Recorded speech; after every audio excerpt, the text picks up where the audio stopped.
السلام علیکم ورحمۃ اللہ وبرکاتہ۔ بسم اللہ الرحمن الرحیم۔ دوزخ میں عورتوں کی کثرت کیوں ہوگی؟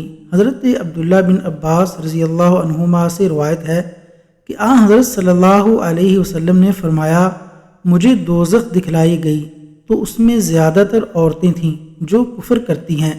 کہا گیا، حضور کیا وہ اللہ کے ساتھ کفر کرتی ہیں؟ آپ صلی اللہ علیہ وسلم نے فرمایا کہ خاوند کی ناشکری کرتی ہیں اور احسان کی ناشکری کرتی ہیں۔ اگر تم عمر بھر ان میں سے کسی کے ساتھ احسان کرتے رہو، پھر تمہاری طرف سے کبھی کوئی ان کے خیال میں ناگواری کی بات ہو جائے تو فوراً کہہ اٹھے گی کہ میں نے کبھی بھی تجھ سے کوئی بھلائی نہیں دیکھی۔ شرح: کفر دو طرح کا ہوتا ہے۔ ایک تو کفر حقیقی ہے جس کی وجہ سے آدمی اسلام سے نکل جاتا ہے۔